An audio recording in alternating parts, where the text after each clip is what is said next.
ঢাকা ও গাজীপুরে ছিনতাইকারী চক্রের দলনেতা সহ ১৫ জন গ্রেপ্তার। রাজধানী গুলশান বিমানবন্দর ও গাজীপুরের সদর উপজেলার অভিযান চালিয়ে ছিনতাইকারী চক্রের দলনেতা সহ ১৫ জনকে গ্রেপ্তার করেছে র্যাব। বৃহস্পতিবার ২৭শে ফেব্রুয়ারি র্যাব একের মিডিয়া কর্মকর্তা সিনিয়র সহকারী পুলিশ সুপার সালমান নূর আলমের সই করা এক সংবাদ বিজ্ঞপ্তিতে এই তথ্য জানা গেছে।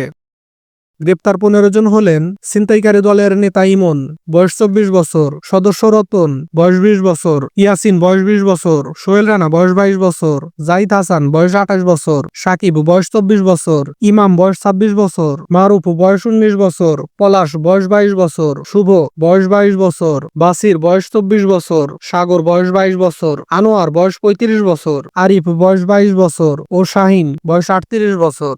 র্যাব একের বিজ্ঞপ্তিতে বলা হয়েছে, গোপন সংবাদের ভিত্তিতে রাজধানী ঢাকা এবং গাজীপুর জেলার বিভিন্ন এলাকায় সংঘবদ্ধ চক্র ছিনতাইয়ের উদ্দেশ্যে অবস্থান করছে বলে জানা যায়। এর পরিপ্রেক্ষিতে ঢাকা গুলশান থানাধীন মাদানী এভিনিউ, গাজীপুর সদর থানাধীন চতরবাজার এবং বিমানবন্দর থানাধীন ঢাকা ময়মনসিংহ সড়কের ফুট ওভারব্রিজ সংলগ্ন এলাকায় গত বুধবার ২৬শে ফেব্রুয়ারি রাত ৮টা থেকে রাত 11:30 পর্যন্ত অভিযান চালায় র্যাব একের কয়েকটি দল। পৃথক পৃথক অভিযানে ১৫ জনকে গ্রেপ্তার করা হয়। এ সময় ছিনতাইকারীদের কাছ থেকে একটি সুইচ গিয়ার চাকু, ৬টি ফোল্ডিং চাকু ও একটি খুর জব্দ করা হয়। আইনগত ব্যবস্থা নিতে গ্রেপ্তার প্রত্যেককে সংশ্লিষ্ট থানায় হস্তান্তর করা হয়েছে।